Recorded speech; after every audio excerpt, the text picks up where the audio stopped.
naturellement remercier les organisateurs, l'AED, l'ICE, pour nous avoir invités pour présenter dans ce colloque un peu le point de vue du Royaume du Maroc sur le sujet qui nous intéresse ce matin. Mais j'aimerais également me féliciter et m'honorer de partager avec mon chef François l'animation de cette séance d'ouverture. Et je voudrais rendre en particulier hommage à la coopération maroco-française en ce moment-là. Je pense que ce que fait, entre autres, l'Agence française de développement sur le terrain au Maroc est des plus bénéfiques lorsqu'il s'agit de développement humain, de développement social dans le Royaume. Ce n'est pas la première fois que nous travaillons, nous agissons ensemble, cher François, ici à Genève. Bien sûr, cela, j'allais dire, coule de source, si j'ose m'exprimer ici. Je pense que ce matin, allusion a été faite par M. Simon à M. Moller. Je voudrais juste partager avec vous ce que M. Moller m'a dit quand je lui ai présenté mes lettres de créance, il y a maintenant une année, à mon arrivée ici à Genève. Il m'a dit, Monsieur l'ambassadeur, j'aimerais que vous sachiez que, avant tout, Genève est la capitale des ODD, la capitale mondiale des ODD. C'est exactement les paroles de M. Moller lorsqu'il m'a reçu, appelant mon attention sur le fait qu'il fallait agir, n'est-ce pas, en tant que délégation du Maroc, avec toutes les autres délégations et bien sûr tous les acteurs participants, en particulier la société civile, pour la réalisation de ces ODD au plan universel. Ce matin, on m'a invité surtout pour parler de la perspective Maroc. C'est-à-dire, le titre d'aujourd'hui, c'est « Osons ». Eh bien, je suis venu un peu pour présenter, du point de vue du Maroc, quels sont les défis que nous confrontons dans le Royaume. Mais pas que. Je voudrais aussi, naturellement, souligner quelles sont les solutions que nous avons mises en œuvre, quelle est notre vision aussi à l'universel, parce que lorsqu'on parle des objectifs de développement durable, nous faisons bien sûr référence à l'universel, ce qui est très important. Je voudrais aussi dire en guise d'introduction, ce que nous discutons ce matin, ça va sans dire, est essentiel. Aujourd'hui se pose la problématique de vivre ensemble. Nous sommes face à la montée des populismes, des souverainismes, des crispations identitaires. Je crois que tous les intellectuels aujourd'hui bien sensés appellent notre attention sur le fait qu'il faut éviter de glisser sur ces voies sans issue. Et je pense que la réalisation des ODD est l'un des meilleurs moyens que nous pouvons utiliser, n'est-ce pas, pour éviter ce genre de clash que malheureusement se profile à l'horizon si nous n'agissons pas avec toute la détermination. Voilà donc ce que je voulais dire. Maintenant, concernant le Royaume du Maroc, je pense qu'il faut d'abord vous mettre en perspective ce que nous confrontons en tant que pays. À l'aube de notre indépendance, après le protectorat français au Maroc, qui a duré 44 ans, comme vous le savez, la situation était la suivante. Nous étions un pays confronté à d'énormes défis. Je vous donne un chiffre. Je ne vais pas vous accabler de chiffres ce matin, mais je vous donne juste un chiffre pour qu'on situe ce genre de défi. En 1956, il y a eu exactement 450 lauréats du baccalauréat de second degré. Je dis bien 450 lauréats du baccalauréat de second degré. Cette année, en 2019, il y a 451 000 candidats au baccalauréat du second degré. Pour vous dire un peu le chemin qui a été fait, mais aussi les défis que nous avons eu à confronter, puisqu'on parle de l'éducation. Idem pour ce qui concerne l'articulation de notre économie. Nous étions un pays essentiellement rural. 80% de la population est rurale. Ça s'est complètement inversé. Nous allons aujourd'hui vers 80% de la population urbaine dans le Royaume du Maroc. Qu'est-ce que ça veut dire entre autres? Ça veut dire que les 25 dernières années, excusez-moi, je ne vais pas vous accabler de chiffres, les 25 dernières années, notre population urbaine a doublé. Je doute, mon cher François, que même les pays développés puissent faire face à ce genre de défi. Parce que une population urbaine qui double en 25 ans, ça veut dire qu'il faut les infrastructures qui vont avec, il faut l'éducation, il faut la santé, il faut, n'est-ce pas, les hôpitaux, le transport, tout ce qui va. Eh bien, nous sommes un pays en développement qui confrontons ce genre de défis. Il n'y a pas que le Maroc, je pense, l'exemple le plus parlant aujourd'hui aussi concerne notre continent. Alors, qu'avons-nous fait devant ce genre de défis? Sachant que le Maroc est un pays un climat semi-aride, c'est un très beau pays. Je pense qu'on ne peut pas être contredit sur ce plan-là. Mais en même temps, nous sommes un pays à climat semi-aride. Et je vous disais tout à l'heure, 80% de la population, il y a des décennies, dans le monde rural, donc l'agriculture est tout. Et jusqu'au jour d'aujourd'hui, l'agriculture constitue quand même 15% de la production intérieure brute au Maroc. Voilà. Donc, qu'avons-nous fait pour confronter ces défis dès le départ? Avant que j'arrive aux ODD, la priorité absolue a été accordée au développement de l'agriculture au Maroc, aux ressources humaines, dès les années 60. Ce n'était pas un choix évident, parce qu'à l'époque, je vous le rappelle, les pays en développement plutôt s'orientaient vers l'industrialisation, n'est-ce pas? Ou en tout cas vers les services.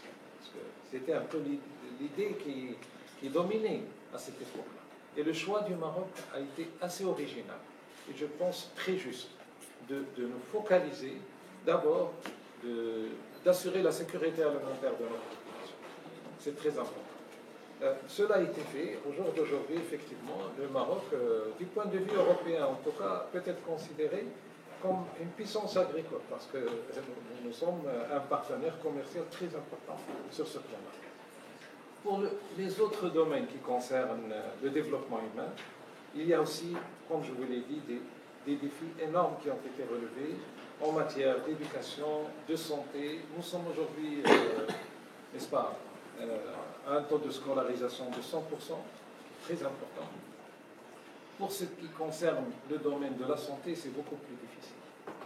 Nous avons, par la voie législative, la loi, établi l'assurance maladie obligatoire, mais ce qui fait qu'au jour d'aujourd'hui, nous avons 9 millions de Marocains qui bénéficient d'un système de subvention directe, c'est-à-dire qui ne contribuent pas par eux-mêmes à leur protection en termes d'assurance maladie.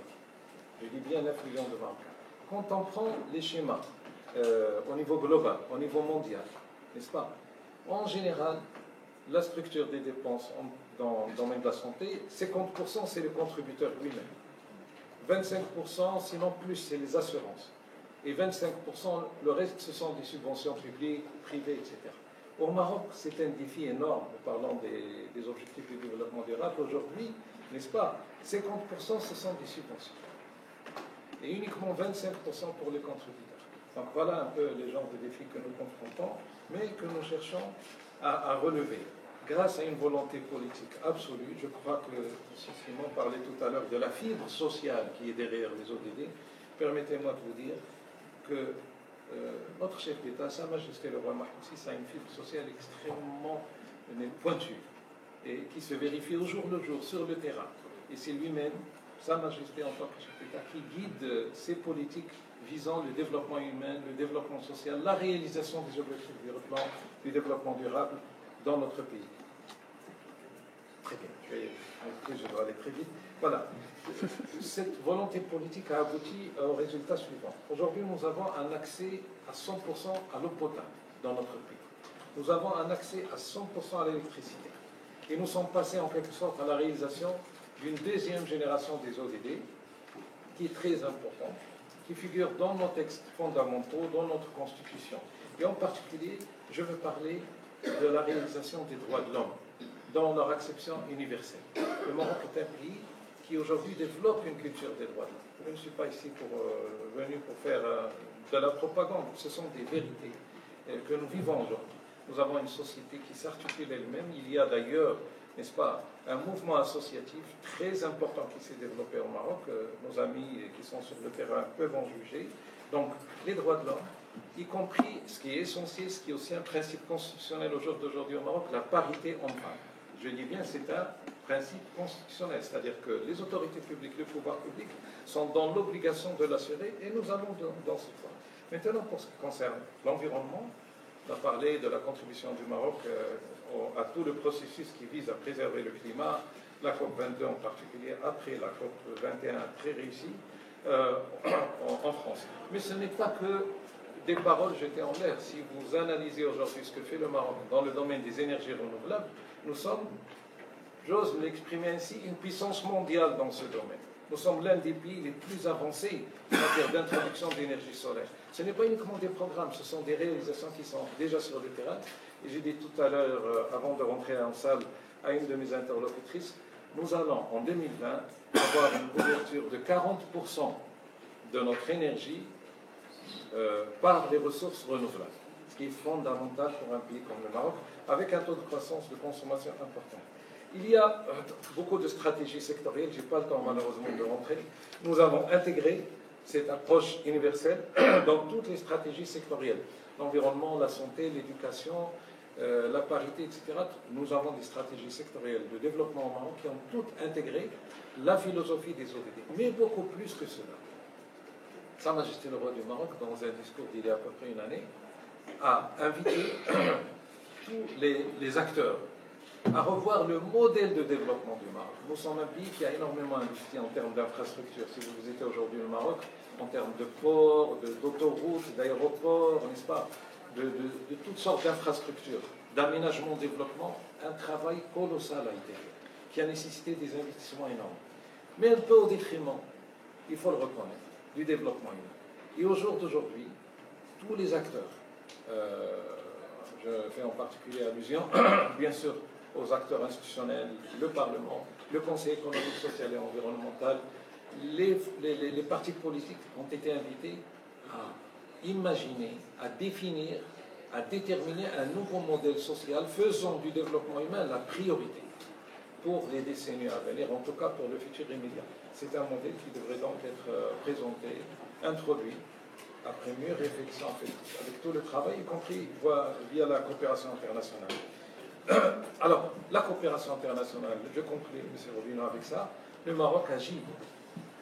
Vous avez parlé de notre accueil de la conférence sur la migration en décembre dernier. Oui, nous sommes aussi un acteur essentiel dans le domaine de la gestion de la migration, qui aujourd'hui pose une problématique mondiale que nous devons confronter et qui, avant tout, protéger les droits des migrants. C'est ça aussi les objectifs du développement durable.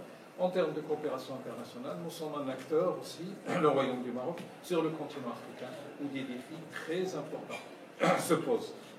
Et nous travaillons sur ce plan-là, malgré nos moyens relativement limités. Nous construisons des hôpitaux en Afrique.